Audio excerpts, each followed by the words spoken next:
I ain't gonna lie. I've been holding a lot of shit in lately. Oh, man, I just had like a 3.5 hour cry. What do I owe the pleasure? What do I owe the pleasure? Last time we been together, he washed your car for you. He washed your car. He washed your car with no shame in our hustle. When you got them getting into that wash, and you know that tip gonna be good like y'all better start buying this slippery soap, man. Right now, the whole game is trembling. Rick Ross is outraged and scrambling after 50 Cent released tapes. This is not your normal rap feud. There are serious repercussions from this full-scale conflict. We investigate the precise method by which these potent audio leaks became public. You'll understand why Ross is now under pressure once you hear what's in them. 50 altered the whole approach rather than simply making a move. The storm has now officially started. New York, just like Mount Vernon, New York City, Mount Vernon, and Miami, all that is the same, bruh. Nobody wants to be near him. Nobody wants to touch what he touched, be where he at. You understand? It's crazy, bruh, how his fall from grace, which was never from grace. It's just like the devil just kicked him out of hell. Because he was never in nothing graceful and did anything graceful. You know what I'm saying? I don't care what you say about, okay, he did the music, he had the bad boy legacy and everything like that, man. But, you know, a few albums, a few people, you know, made to be famous, but they not here to tell their story. Black Rob, Biggie, Craig Mack.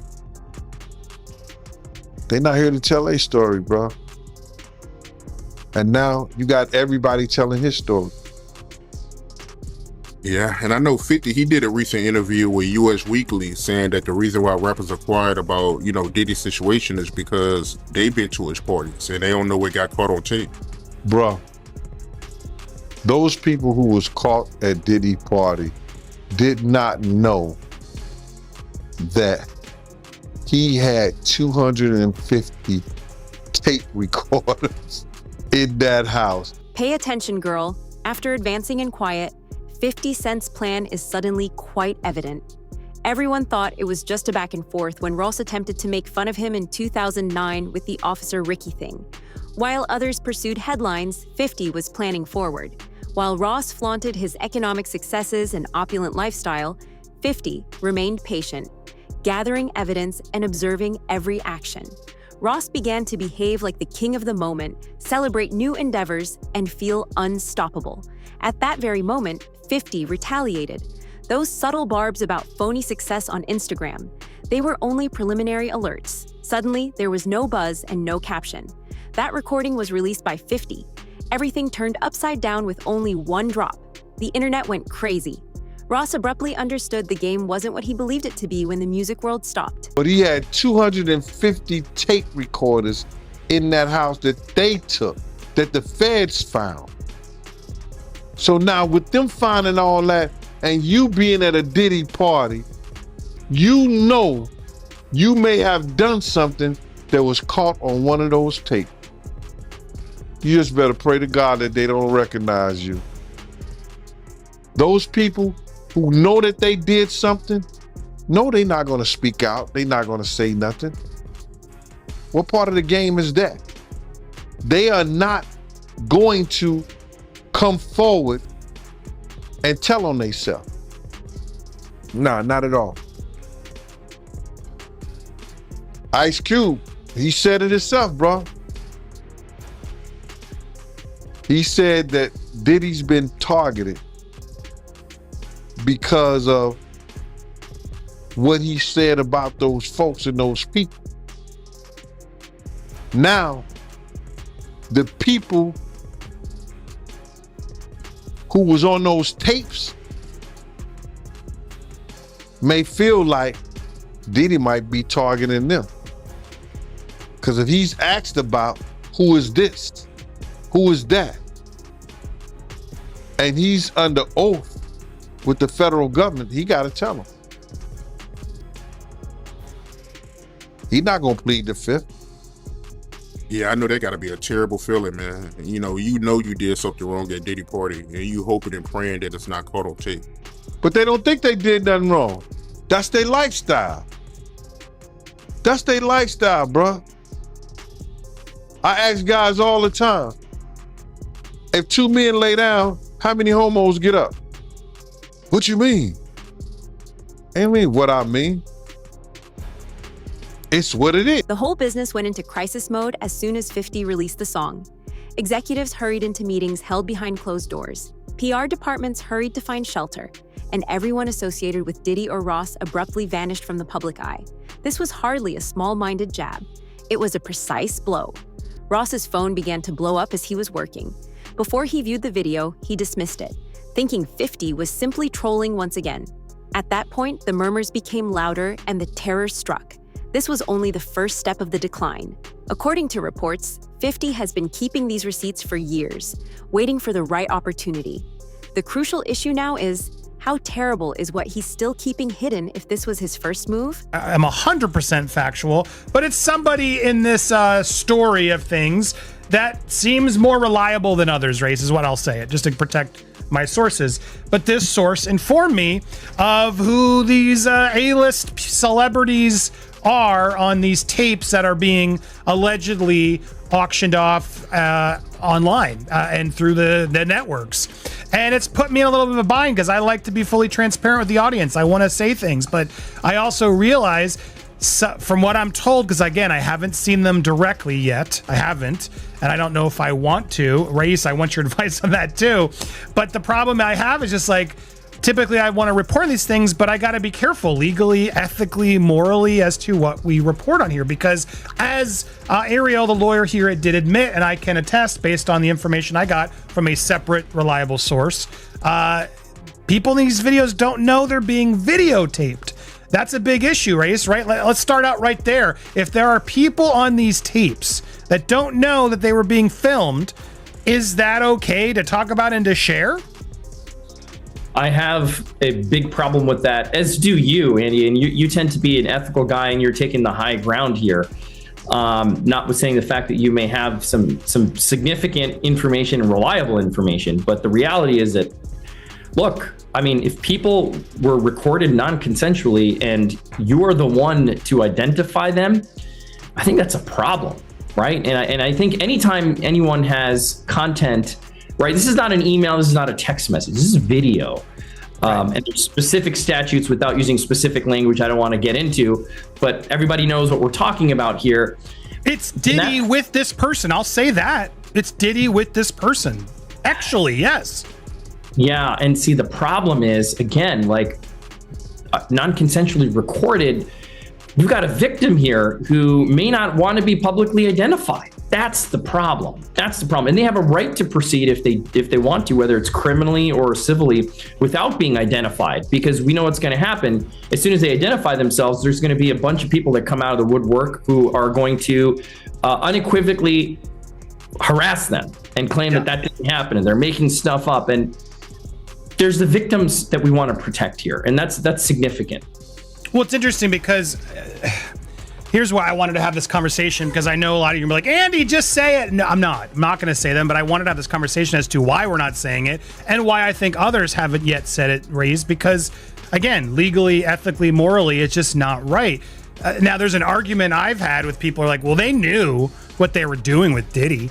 Like these were consensual acts, like they knew, and he filmed other times. So I don't know what the big deal is. It's gonna come out. It's gonna come out is what I keep hearing from other reliable sources. It may come out, but it's not gonna come out via me. That's just to warn you all, because I don't think it's wise for us to put out something like you just confirmed it without the consent of the other person in the video. Because again, from what I'm gathering based on some of these tapes, Ross has maintained for years that he avoided several big players. However, these recently discovered recordings provide another narrative. Evidence of Ross having dubious business conversations with Diddy was just made public by 50. Furthermore, this goes beyond simple social networking. It is illuminating. This trend wasn't accidental. As shown by recordings of Ross bragging about secret agreements with up-and-coming musicians. According to industry experts, if this kind of content goes further, reputations might be severely harmed. The way these clips resurrect old allegations about Ross's early career, altering the narrative he has long maintained and placing everything he has stated under a harsh new focus, is what's really rocking the music industry. Baby oil that they took 1,000 bottles away from his house? If the government took 1,000 bottles of baby oil and somebody had things what appeared to be baby oil, and then you have to listen to the prosecutor. He said that they seized 1,000 bottles what allegedly to be baby oil. Allegedly to be baby oil. So that's telling people that it wasn't baby oil. And people think that that was baby oil, they out their mind. I don't believe it was baby oil. Yo, bro, when they went up in there, they knew what they was gonna find. They knew what was ever in that baby oil or that those bottles that appeared to be baby oil, they knew about that at first. You gotta realize 9 times out of 10, that individual that got caught at the airport, that was supposed to be their carrier, told them what they was doing and what they had. I wouldn't put him past that he told them everything. So when they went up in there, they knew they had to take whatever was out there, and that thing that appeared to be baby oil, they took that. They gotta test every last one of them. Let's see how much, let's see how many of those come back to be baby oil. Bro, listen to me. Costco don't sell that much baby oil. Where you know sell that much baby oil? Yeah, I don't know any store that sell that much baby oil. I know Costco, they came out and said that they don't even sell baby oil. My sentiments exactly. But you personally, right, what do you believe was in the baby oil? If you ever seen a massage parlor being raided, and they walking out the people, do they take the massage oil with them when they go? No, they just walk out the people who are being arrested. A person getting arrested and the people being arrested in those brothel houses. Do they take out the stuff in the brothel houses? No, they don't. They take the individuals who are being arrested out the brothel houses. For them to take 1,000 bottles of baby oil, it's like that they did not leave one. They left people there, but they ain't leave not one bottle. Nobody needed no baby oil. So my whole thing about it is that there was something in that other than baby oil. That's why they took all the bottles. And 9 times out of 10, if I would give it a wild guess, it was, and like some of the people told me, it was probably that GHB. What's that? I think it's gamma hydrox.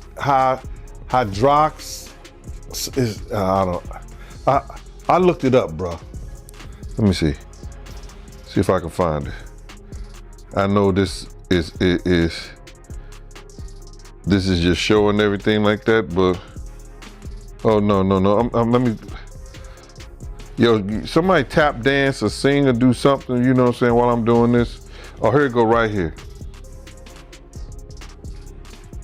It's gamma hydroxy butyric. What is it effect on the body? It's a euphoria, drowsiness, decreased anxiety, and memory impairment. It works on the nervous system and gives you this feeling of euphoria.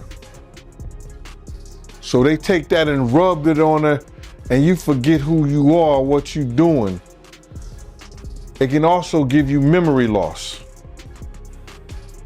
drowsiness, and that's under the DEA, the Drug Enforcement Administration.gov. Executives are calling these tapes a front row ticket to a reputation implosion, shaking the whole business. Fearing that 50 had more to unleash, Ross's group hurried into urgent strategy meetings. The timing couldn't be worse, with Diddy already juggling his own scandals and Ross pursuing significant commercial opportunities. Not only do these leaks make headlines, but they also jeopardize relationships at companies and everything Ross has worked so hard to establish. Additionally, each time Ross attempts to refute anything, new evidence emerges, increasing the pressure. The scenario quickly turned from problem to a full-fledged disaster as soon as Ross saw what 50 had released. Activities together is what this is. And again, that's a potentially outing of somebody as well. You know what I mean? There's so many things here that happen in releasing of this private consensual moment that while salaciously everybody wants to know, and people are messaging me all the time, Andy, who's waiting? And it's like, I'm not gonna say, because there seem to be way too many things that these people in the tapes, whether consensual, whether they, whatever, didn't agree to put out there. And I would think that's a legal issue too for anybody who puts these out first, no? Yeah, you nailed it. You can't without the consent of the victim. That's the problem. Somebody thinks that somebody has no idea, right? You said, well, didn't they know they're being recorded? No. I mean, in these situations, the assumption is they did not know. And that's what we believe right now is the victims did not know that they were being recorded. If the victim comes out and says, okay, yes, I knew I was recorded, and a statement is provided, that's a different story. But of course, you don't know that. So you, Andy, probably can't be the one to break that ice and be like, well, this is what I heard and this is what I know, and so I'm going to say it. And there's all kinds of hairy legal issues on that, right? With privacy and intrusion on seclusion is what we call it. It's a privacy violation. There could be defamation implications. There could be criminal implications. So you're doing the right thing by treading carefully. And I think more people should do this rather than get into speculation. Now, if you see the videos, even still, right? If somebody takes this, not to interrupt, but that's the question. Like, am I allowed to see these videos? Like, if I were to ask this source, show me the videos, do I put myself in worse legal jeopardy? That's another distinct legal issue, right? It's like you're watching something that someone didn't know they were being recorded of doing, right? And so it's dicey. It's dicey. Now, it would be different if you were an attorney and somebody's coming to you for purposes of defense or prosecution of a claim, a civil claim, or the filing, of some action to recover damages. That's a little different. But for purposes of, hey, look what I got, juicy gossip, and there are reporting outlets that I won't mention that will do stuff like this. I don't know that it's the smartest thing to do. I don't know that it's the careful thing to do. That's for sure. Or it's the ethical or moral thing to do. Yeah, it is exactly. I'm not a lawyer, but maybe this source will show you, and then you can verify what we know. But here's the other problem. Even if we verify what we know, like as I watched what Ariel, the lawyer, got these tapes, and even again, I don't want to get into the details, any remote details that could help explain or allude to even more of theories that are out there, or debunk or confirm. But I will say, hearing what I heard, which again isn't confirmation, but hearing what I heard, it makes me dislike what Ariel's doing even more, because I think there are going to be people out there, if this information does get out in some way, that are going to deny that these people are victims, that they're going to try to say, oh no, they're just consensually thing and they were hiding this affair and yada, yada, yada. And I don't see it that way personally. I mean, and granted, I haven't seen or know, like this isn't somebody involved from what I've gathered in these tapes of them, doing it to others in a way, criminally, like we've heard in some of these suits. This is just, it almost feels like, again, if it's real, like blackmail material that Diddy keeps to sort of hold over these people's heads. And to me, that's awful to the people in it, whether they agreed or knew or whatever. It still just feels like That's no one's freaking business. And maybe they were doing it for reasons we don't know. Just because we saw it in the tape doesn't mean they weren't feeling pressured in other ways, right? So it's a heavy and complicated thing, but it's not a hard decision to say I can't run with. Nobody anticipated what would happen when those late night notifications went out. Ross launched into a furious Instagram tirade, sending his PR staff into a state of fear. He was no longer answering quietly. He seemed anxious, irritated, and utterly unsteady. As he released heartfelt voicemails and attempted to steer the story while simultaneously bringing up past accusations to divert attention, the situation swiftly got out of hand. However, the more he responded, the more uncomfortable others around him felt. When advisors and partners attempted to intervene with well-crafted remarks, Ross inadvertently contradicted them. As a result, everyone urged Ross to cut ties before the crisis ruined all he had fought so hard to achieve. Leaving everyone urging him to disconnect before the situation damaged everything he'd worked for. Yeah, I 100% agree. Like, let's let this play out in the legal realm. If you ever get Ariel on your show, I'd love to talk with her and have this conversation if she's willing to do it publicly, because I still don't understand what her role is in all this. You know, and I've heard at times broker, I've heard at times advocate for victim. And I don't want to judge what she's doing or not doing. I'd love to just have a conversation about it, because I personally don't get it, right? This is a very sensitive thing. Again, if this gets turned over to the feds and the feds bring claims and this is outed, that's a totally different story. But the feds do what they're going to do. Like what we talked about months ago on your show, right? When this first went down, we knew when hard drives were seized and things happened that, look, they're going to build a case. They're going to build a case that they think they can prosecute. It's not for us to speculate what's there or what's not. But to say, you know, you have tangible evidence of something on camera that you've seen and that it's being sold in order to protect someone, to avoid being publicly named, which is what even the lawyers are now admitting. It all feels really dirty and shady, man. The only person that makes sense that could buy this is the victim, right? If the victim says, I don't want this to come out. Yes, it was consensual, but I don't want it to come out. I didn't know I was being recorded. Give it to that person. Right, I guess, but you're right, because then they can actually own it. Maybe there is a version of this, so that's what Ariel's trying to allude to. You'll own it, and no other network's going to be able to buy it or show it if you own it and haven't given permission.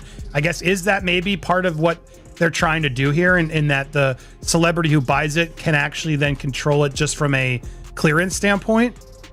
Yeah, I mean, look, it still raises some legal concerns, right? Because let me say it this way. If this was a transaction, if this is a business transaction wherein the victim is then acquiring the exclusive rights to this tape or tapes, and that the person who recorded it is avowing that they will not use it, I don't know where that leaves P. Diddy and the feds, right? But they have an independent right to bring this stuff to light if it gets prosecuted. But my point is, if you're transferring legal rights of this consensual or non-consensually recorded tape to the victim, I think that's a better position to be in. But then the question is this person even in a position to be able to buy the tape, right? Are they a high-level celebrity? Like, who are they? We can assume that they're celebrities with millions and millions of dollars to expend on something like this. Just raises a lot of questions. Panic struck fast. 50 had already distributed the tapes widely when Ross's team hurried to use copyright strikes to stop everything. According to reports, Ross attempted to find out who leaked the video by making a sizable financial offer. His primary Instagram was blocked before dawn, so he switched to backup profiles and responded even more forcefully. His legal staff was in a panic. Business partners discreetly withdrew. However, Ross continued to fan the flames by including other musicians in the conflict and revealing untidy behind-the-scenes problems. He seemed to be undermining his own achievements in real time. The industry split apart right away. While some came together in favor of 50, others tried to back Ross, but his erratic actions made it seem impossible to defend him. I gave him my card. My business card was savoir-faire, security management, and everywhere. You know what I mean? So 50 did a song about that. You know what I'm saying? And he put that in the song. And some years about a year or so ago, not even a year or so ago, he said that when he dropped my name, he said, yo, I got the Savoir Faire. I got that from Big Gene. He been trying to tell y'all about this Puff shit years ago. But 50 was the type of dude that if you knew he was with you, he was with you. Even back then, he had your back whether you was security or whatever you did. If he was with you, he was with you. And that's what you gotta love about him. You know what I mean? You ain't gotta question his loyalty, you know what I'm saying, on some fight shit or if you in a situation. Cause he going out. Well, I guess you were hanging around him or knew him, right before he got shot. Well, what happened is that I had got some information. 50 came to my house. I tried to fit him on a vest, but I'm like, at the time I was like a 3X.